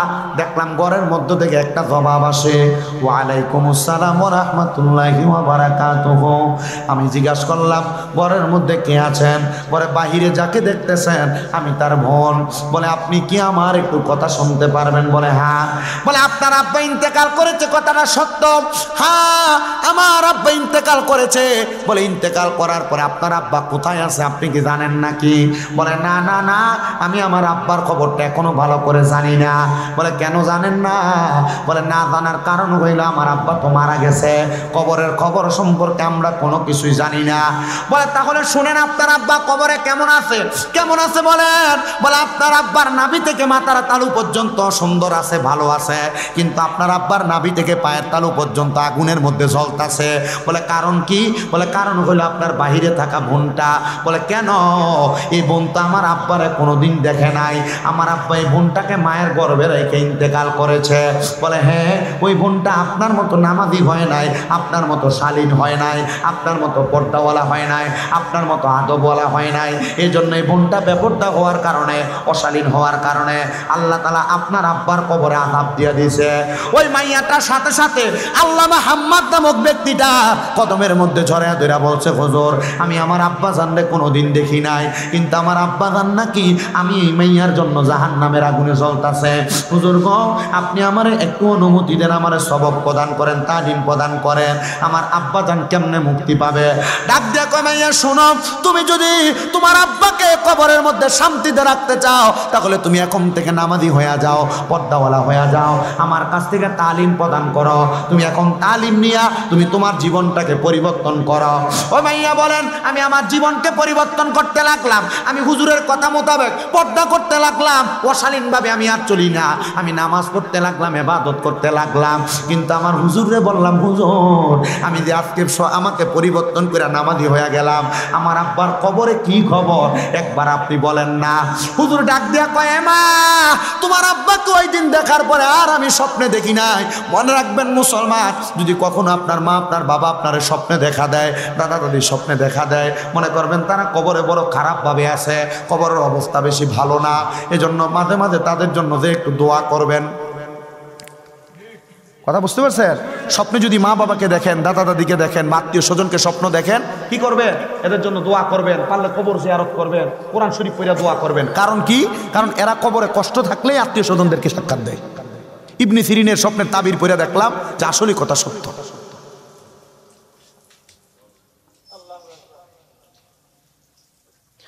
ওই মাইয়া বলে, হুজুর আমার আব্বা তো এখন আমরারে বললো না আপনারে বললো, আপনি কি আমার এটা বানায়া বললেন? হুজুর বলে না, উপযুক্ত কোনো ব্যক্তিকে দিয়া তোমাদেরকে বলাইলে তোমরা শুনবা কথাটা, এই জন্য হয়তো আল্লাহ আমারে দিয়া দেখাইছেন। ওই মাইয়া ডাক দিয়া কয়, হুজুর এখন দিয়ে আর আব্বারে দেখি না। হুজুর কয়, আমি নিজেও তো দেখি না, তুমি দেখবা কেমনে? আমারও দেখতে মন চাই মাইয়া, তবে আমি তোমার কাছে একটা কথা বলি, দেখার একটা ব্যবস্থা আছে, তুমি কি দেখতে চাও? হুজুর হ্যাঁ দেখতে চাই আমার আব্বাকে। আপনাদের যাদের মা বাপ কবরে, আপনারা চাইলে আব্বা আম্মা কবরে কেমন আছে দেখতে পারবেন। কেমনে?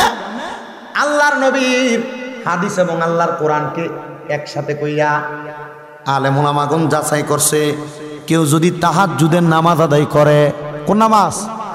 তাহাজ্জুদের নামাজ আদায় করে, আল্লাহ বলেন ওয়া মিনাল লাইলি ফাতাহাজ্জাদ বিহি নাফিলাতাল লাকা আসা আইয়াবাসাকা রাব্বুকা মাকামাম মাহমুদা। নবীজিকে বলছেন আপনি রাতের কিছু অংশে তাহাজ্জুদের নামাজ আদায় করেন, অতি সত্বর আপনাকে সম্মানিত জায়গা মাকামে মাহমুদ দেওয়া হবে, প্রশংসার জায়গা।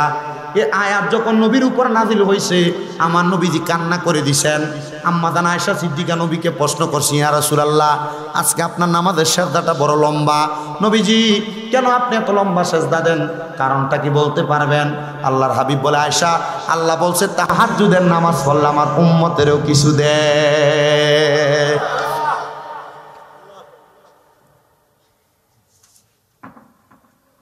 আম পাতায় জাম পাতায় কত পানি ঝরে, তোমার শেষ বিদায়ের গোসল দিব বরুই পাতার জলে। ওরে শেষ বিদায়ে দয়াল নবী আইব রে। নবী আসবে কবরে কেন? বিসমিল্লাহি আসবি বিদায় রসুলের কাছে দেওয়া হয়েছে।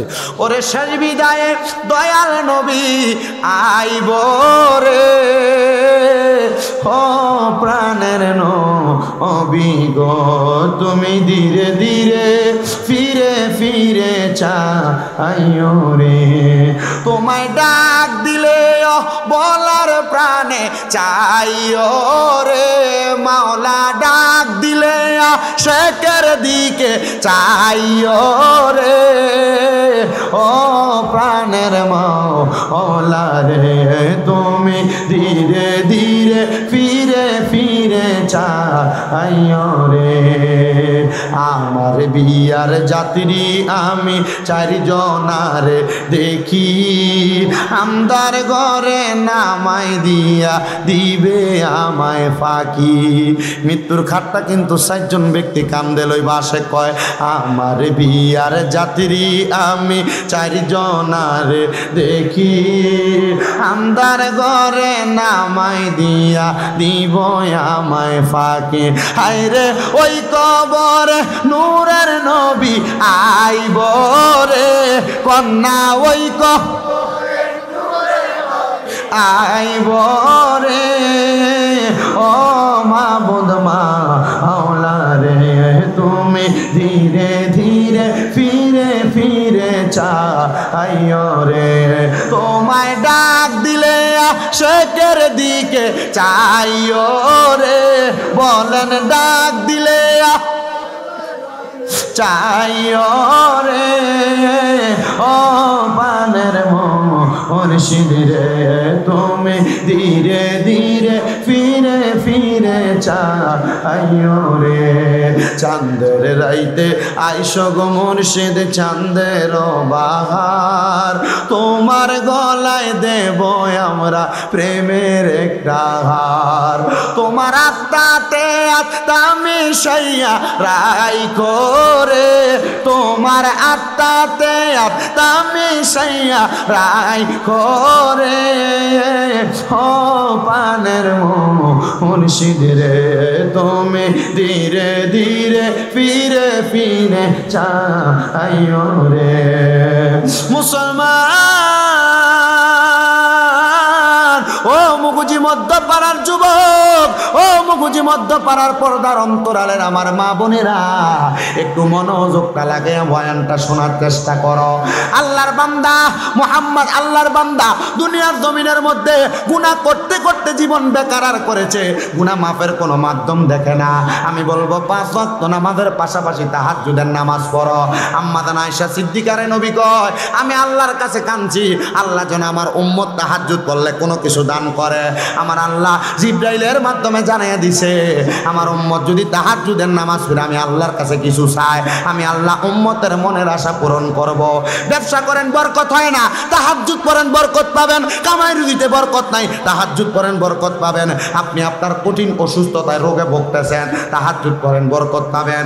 আপনার মাইয়া ভালো জায়গায় বিয়ে দিতে পারেন না, তাহাজ্জুদ পড়েন বরকত পাবেন। কঠিন রোগ বিমার থেকে শেফা হয় না, তাহাজ্জুদ পড়েন বরকত পাবেন। বিপদ আপদ কাটে না, তাহাজ্জুদ পড়েন বরকত পাবেন। এজন্য সবার কাছে আবদার, বিদেশ যাওয়ার চেষ্টা করে পারে না, তাহাজ্জুদ পড়েন বরকত পাওয়া যাবেন। এবার ওই মাইয়া বলে হুজুর তাহাজ্জুদ পড়লে পাবো। মাইয়া কয় আমি হুজুরের তালিম মোতাবেক আমি একটানা 7 দিন পর্যন্ত তাহাজ্জুদের নামাজ পড়ছি। বলেন কয় দিন? তাহাজ্জুদের নামাজ পড়া আমি আমার আল্লাহ তাআলার কাছে কান্নাকাটি করলাম। কিন্তু আমি কান্না করলাম আমার আব্বা জানলে তো আমি আর দেখি না। যখন আমি শেষ বেলায় আমার আল্লাহ তাআলার কাছে কান্না করতে লাগলাম, কান্নারত অবস্থায় আমি হঠাৎ করে দেখলাম আমার ঘরটা একটা আলোতে কেমন জানি প্রকম্পিত হয়ে গেছে, একটা আলোতে ঝলমল করতেছে। মাথাটা উঠাইয়া দেখলাম আমার ঘরের মধ্যে কে জানি একজন হাজির। আমি জিজ্ঞাসা করলাম কে আপনি? বলে যেই নবীজির আদেশ, যেই নবীজির কথা মোতাবেক, যেই নবীর আমল তুমি করতেছো ওই নবী আমি রহমাতুল লিল আলামিন। ইয়া রাসূলুল্লাহ আপনি আমার ঘর মোবারক ঘরের মধ্যে কেন আগমন করলেন? রাসূল বলতেছে আব্বারে তো দেখতে চাও, সেজদার মধ্যে অবনত হইয়া যাও। মাইয়া কয় আমি রাসূলের কথা মোতাবেক সেজদার মধ্যে অবনত হইলাম। মাইয়াটা কি ভালো আছিল না খারাপ? এটা খারাপটা, এটা কোনটা? বাপের কথা হই না কি হয়েছে? আব্বা আযাবে আছে শুই না কি হয়েছে? ভালো হয়েছে। এ মাইয়া কয় 3 সপ্তাহ নামাজ পড়ার পরে 5 ওয়াক্ত না তাহাজ্জুদ, 3 সপ্তাহ নামাজ পড়ার পরে দেখলাম আমার আব্বাজানকে আমি যখন তাহাজ্জুদ নামাজের সেজদার মধ্যে পড়া রাসূলকে দেখলাম, রাসূল বলে আবার সেজদা দাও। আমি দেখলাম সুন্দর একটা গালিচাওয়ালা জায়গার মধ্যে আমার আব্বাজান। জিজ্ঞাসা করলাম বাবা কেমন আছেন, কোন জায়গায় আছেন? আমি তাকে দেখলাম আমার আব্বা একবার ডাইনে তাকায়, একবার বামে তাকায়, একবার সামনে তাকায়, একবার পেছনে তাকায়। আমি প্রথম বুঝলাম না, আমার আব্বা 2 বার তাকাইলেন, বুঝলাম না। 3 বার তাকানোর পরে দেখলাম আমার আব্বার ডাইন দিকে 70 জন, বাম দিকে 70 জন, সামনে 70 জন, পেছনে 70 জন। জিজ্ঞাসা করলাম আব্বা এরা কারা? বলে এরা হইল তুমি মাইয়ার তাহাজ্জুদ নামাজের পাহারাদার। ও আব্বা কেন? বলে এরা আসছে আমি আব্বা জানের কখন কি লাগবে জান্নাতে দেওয়ার জন্য।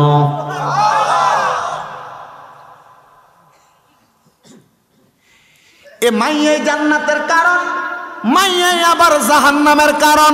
যদি বালা হয় বালা, খারাপ হইলে খারাপ। এবার বালা বানাইবেন না খারাপ বানাইবেন আপনার কাছে। তবে বৈবাহিক জীবনে যদি কোনো মাইয়া খারাপ হইয়া যায়, ও মাইয়াটার কারণে সংসারটা জাহান্নাম হইয়া যায়। কথা কন ঠিক কিনা? তবে মেয়েরা বৈবাহিক জীবনে খারাপ হওয়ার কারণ আছে কয়েকটা। 1 নাম্বার মেয়েদের মা, 2 নাম্বার যে মেয়ে বিয়ে বৈশা যে জামাইয়ের কাছে আসছে ওই জামাই জিনা ব্যভিচার, 3 নাম্বার ওই মেয়েটার সঙ্গে শ্বশুর শাশুড়ির খারাপ ব্যবহার। এবার বলেন বিয়ে করে আসার পরে একটা মেয়ে খারাপ হওয়ার কারণ কয়টা?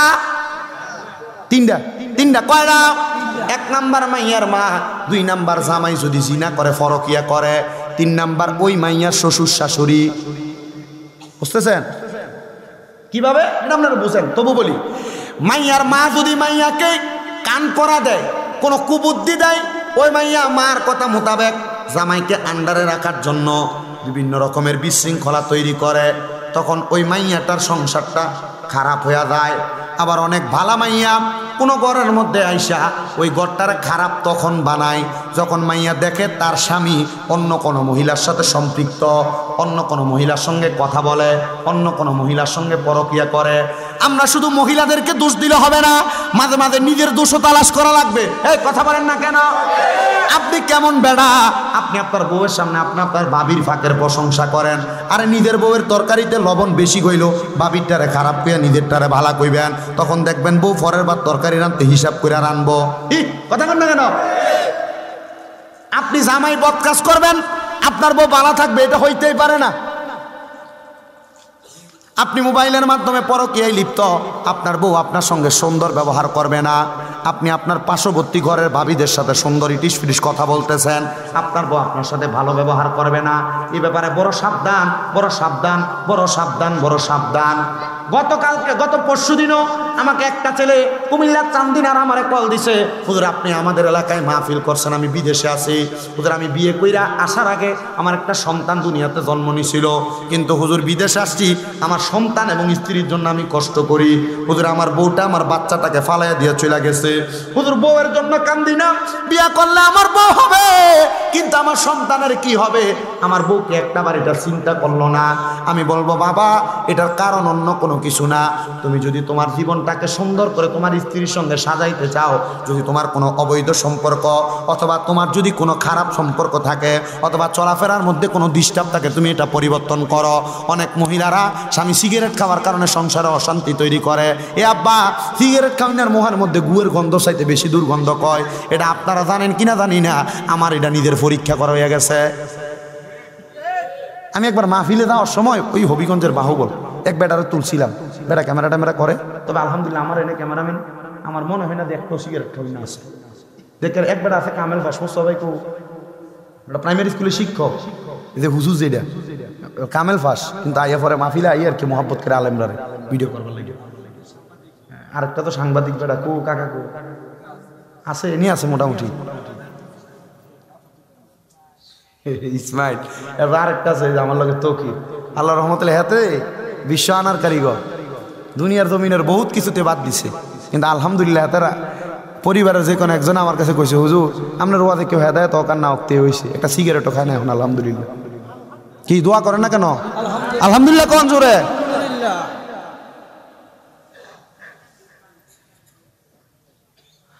আল্লাহ যেন কবুল করে, জোরে বলেন আমিন। হেদায়েত আসে কার থেকে? আপনারা জোরে কোন কার থেকে?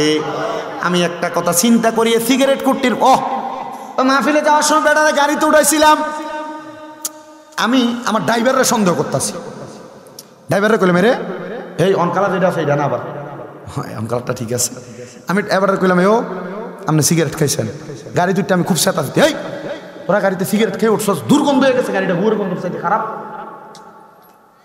আমার লোক একটি কসম টসম কাটতে লেগেছে, হুজুর আল্লাহর দয়া আমরা খাইছি না। তারপর আমি বুঝছি নতুন একজন আছে, কাকা আপনি কি সিগারেট খাইছেন? হ্যাঁ হ্যাঁ আর কয় না, মুখ দিয়ে আর হ্যাঁ কয় না, হুজুর ইয়া ওই মুখে আমি আবার স্প্রে করে ফেলছি, ইয়া করছি। এবার ড্রাইভারে তো চিন্তা করতেছে অন্ত দোষটা তার উপরে পড়বো, এক হুজুর এক গাড়ির থেকে স্প্রে হয়ে মোহে মারছে, অনেক হেরগন্ধ থেকে মুখ থেকে আইতাছে, এত দুর্গন্ধ। আমি চিন্তা করি যেগুলো সিগারেট খায় এরা বউদের রাত্রবেলা খাট থেকে লাঠি দিয়ে ফালাই দেয় না, এটা এদের বড় সৌভাগ্য।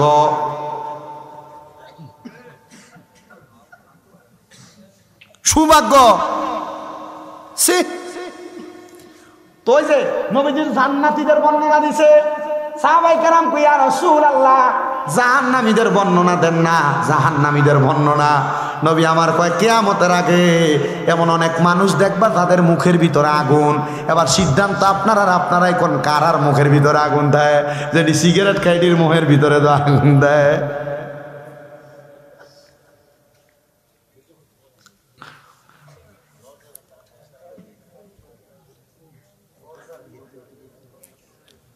আপনার কষ্ট হইতেছেও মোটামুটি আমার যে মূল ওয়াজ যে দুর্ওয়াজ করি এই ওয়াজের সময় শেষ, অন যা করবো বোনাস 18 মিনিট বোনাস চলতেছে।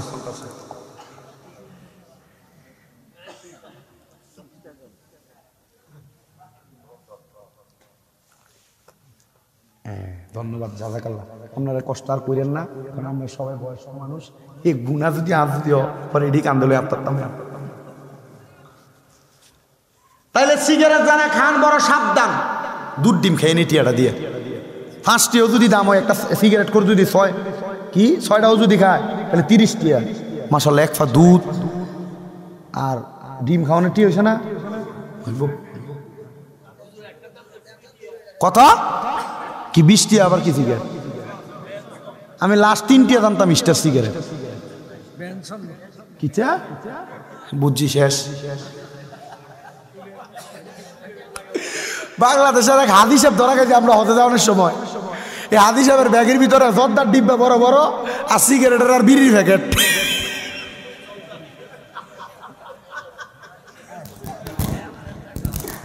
কি দেয়নি তা আমি পরে দিয়ে গেলাম কাকু এবার বইয়ে রয়েছে যে আমি দেখলাম যে বেটার আর বেটার যে মোয়াল্লিম এবার আর বেটার লয়ে যায় না মোয়াল্লিমে ক আমরা আগে মানা করে দিছি জনেরই না আমি দিয়ে গেলাম কাকা ইয়া আপনি এটি কিনতে লইছেন আমার ফুতের কাকিয়া দোকান আছে দোয়ানে এমন হাদিস আপনার মাধ্যমে এটি সরবরাহ মাঝে মাঝে নেই আর কি আমি একটু বেশি লয়ে লিছি আচ্ছা কোন যে হাদিস আপনার এটি সরবরাহ করে হ্যাঁ নিয়ে দেয় আচ্ছা এটির অবস্থা কি হইব কি আর হজ হইব কেন হাউস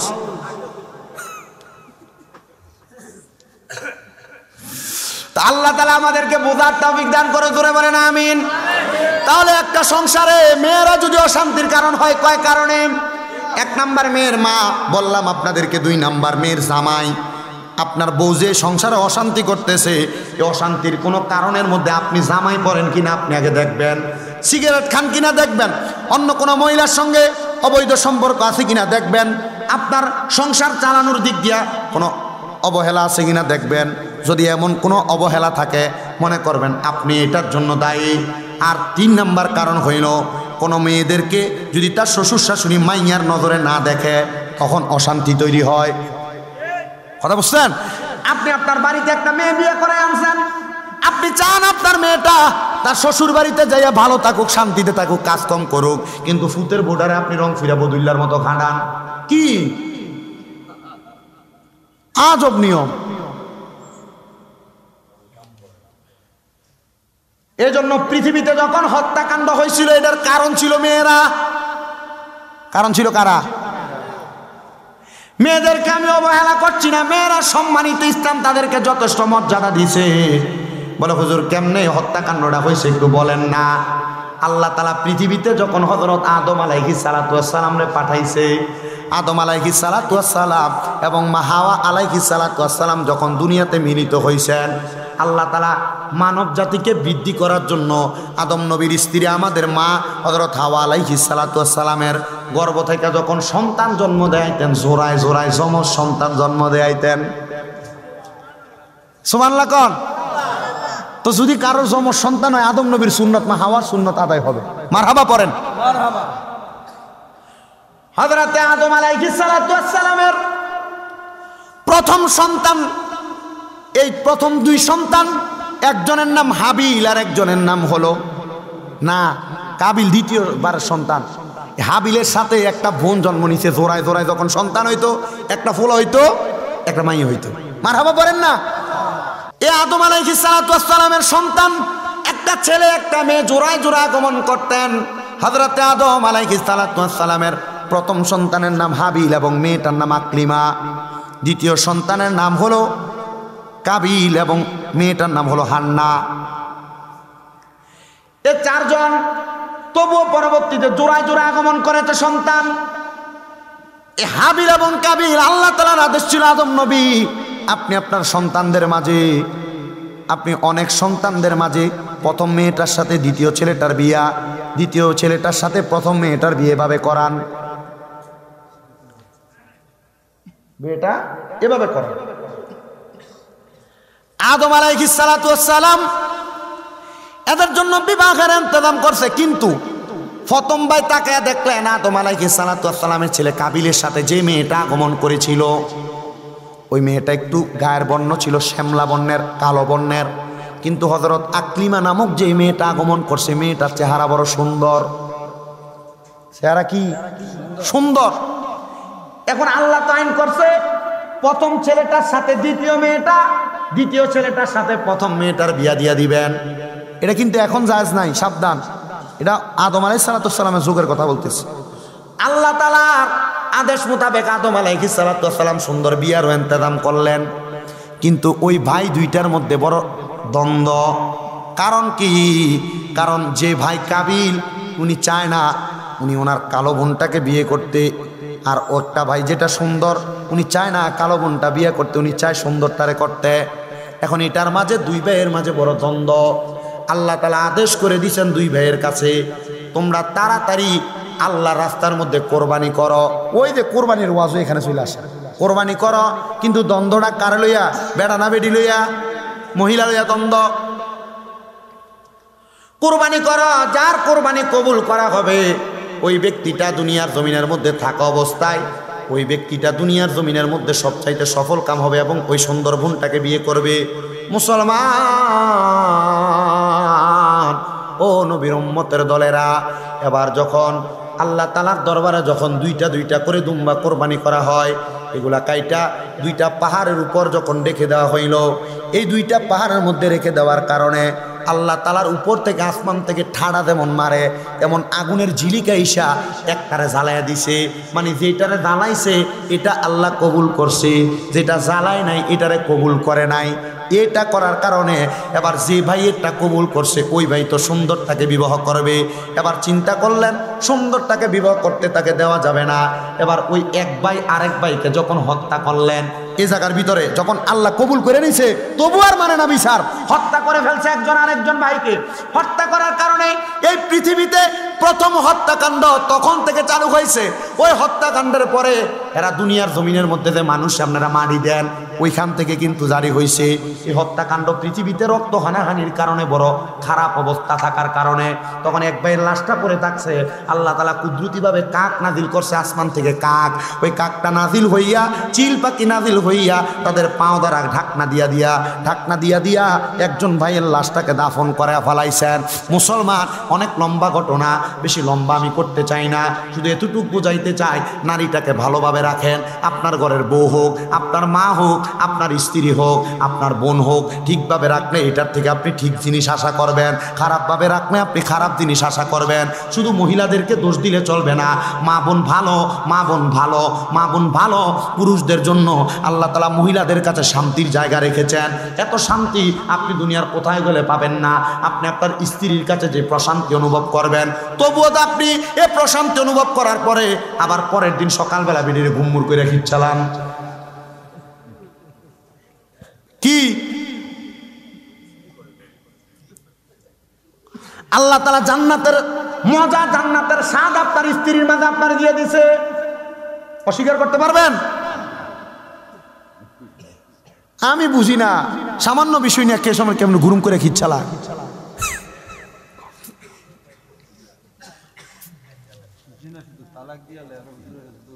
তালাকও দিয়ালা। আমার কাছে হাজিগঞ্জ থেকে এক মহিলা হুজুর আমার জামাই তো আমার অন্যায়ের কারণে তালাক দিছে। আমি অন্যায়টা কিটা? হুজুর আমার জামাই টিয়া পাঠাইছিল, আমি জায়গা কিনছিলাম আমার নামে, তো তোর কুফালে তোর ফিসা দিয়ে ফিটানোর দরকার বেরিয়ে জামাই টিয়া পাঠাইছিল, তুই জায়গা কিনিস তোর নামে। হুজুর আরো কুদুর করছিলাম, আমার মার নামে আধা ঘন্টা কিনছি। আর ওই শ্বশুর শাশুড়িটি কেমন ব্যাক কল, জিএস জামাই টাকা দিয়ে তুই কেমনে চলো? শরম লাগে না?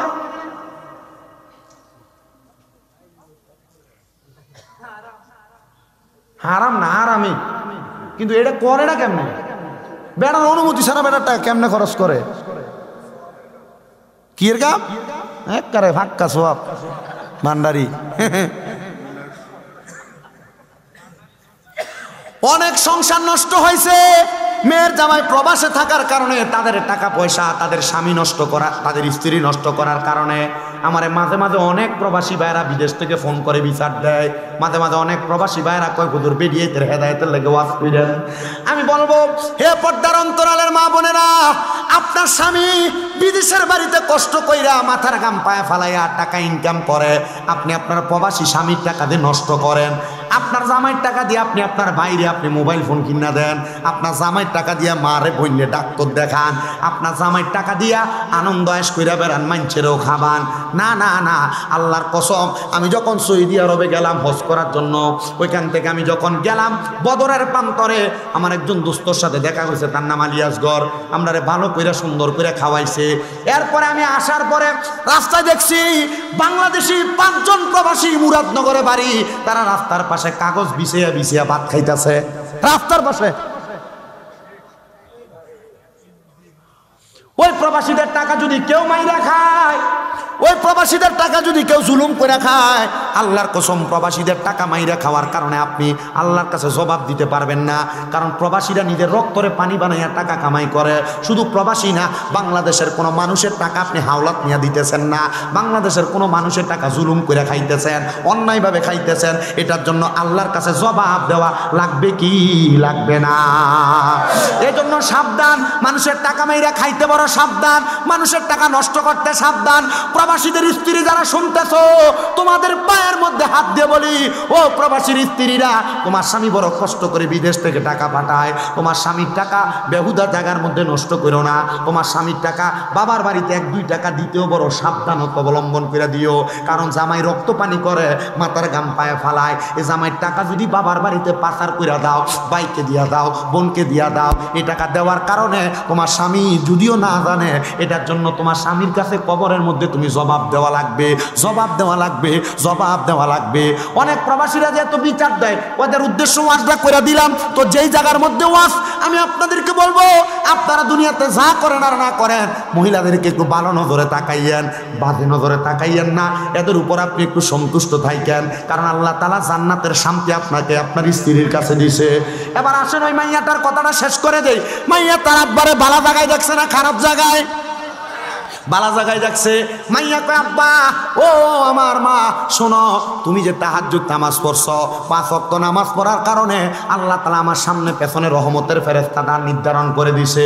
এ মা, তুমি আল্লাহ তাআলার কাছে দোয়া করবা, আল্লাহ তাআলা যেন আমি আব্বা জানলে জান্নাতের সুন্দর জায়গাগুলা দেখায়, জান্নাতের সুন্দর জায়গাগুলাতে রাখে। মাইয়ার মা একই জায়গার মধ্যে স্বপ্নের মধ্যে একই জিনিস দেখার কারণে মাইয়ার মা কয়, আম্মা তোর আব্বার জন্য যেমন দোয়া করছস, আমার জন্য তেমন দোয়া কইরো।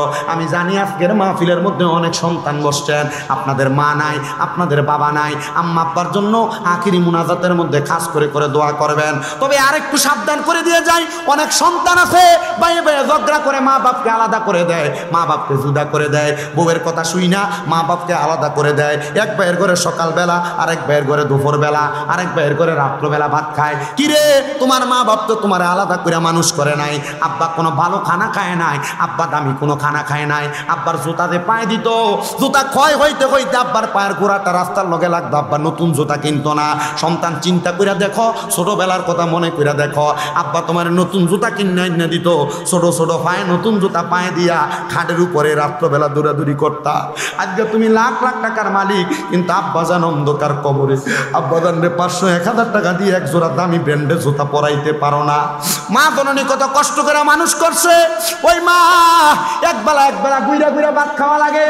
সাবধান সাবধান, এমন মা বাবার মনে কষ্ট দিস না রে সন্তান। আম্মাদানের কাপড়টা চিরা ছিল, আম্মাদান কাপড় সুই সুতা দিয়ে সিলাই করে পড়ছে, আম্মাদান কাপড় রাস্তার মধ্যে 5-10 টাকা বাইন্দা রাখছে, ওই টাকাটা তুমি সন্তানরে দিছে, তুমি সন্তান এই টাকা স্কুল মাদ্রাসায় নিয়ে গেছো। আম্মাদান সকালবেলা পানি বাতি খাইছে না, আম্মা রাইখে দিছে আমার পুতের সকালবেলা থেকে দুপুরবেলা আইলে রোদি দিয়া, আমার পুতে পানি ভাত খাইলে ফুতের কলজাটা ঠান্ডা হইব। সন্তান রে, এখন তুমি লাখ লাখ টাকার মালিক, কিন্তু তোমার আম্মারে, তোমার আব্বা জানলে তুমি 500 টাকা দিয়ে কিনে একটা কাপড় তোমার মারে পরাইতে পারো না। কি হইব তোর টাকা দিয়া, কি হইব তোর পয়সা দিয়া? টাকা ব্যাংক ব্যালেন্স করতে পারবা, কিন্তু মা বাবার মতো রত্নটারে যদি যত্ন না করো, আল্লাহর কসম আল্লাহর কাছে কোনো জবাব দিতে পারবা না, আল্লাহর কাছে কোনো জবাব দিতে পারবা না, আল্লাহর কাছে কোনো জবাব দিতে পারবা না। যদি কোনো সন্তান ওই মা বাপকে জুদা কইরা থাকো, আলাদা কইরা থাকো, দাও তোমার পাও আমার সামনে দাও, আমি শামিম দাদা জিব্বা দিয়া তোমার পাও পরিষ্কার করে দিব। তবু ওয়াদা করো আর কোনোদিন আম্মা আব্বারে জুদা করবা না। আম্মা আব্বার পাউডির মধ্যে আজকে মাহফিল থেকে যাইয়া ধরবা, ধরে কইবা, মা ও আব্বা আল্লাহর রাস্তে আমি সন্তানকে মাফ করে দেন। যতক্ষণ পর্যন্ত মা মাফ করে দিছি, আব্বা মাফ করে দিছি বলবে না, ততক্ষণ পর্যন্ত মা বাবার পাও চাইরো না।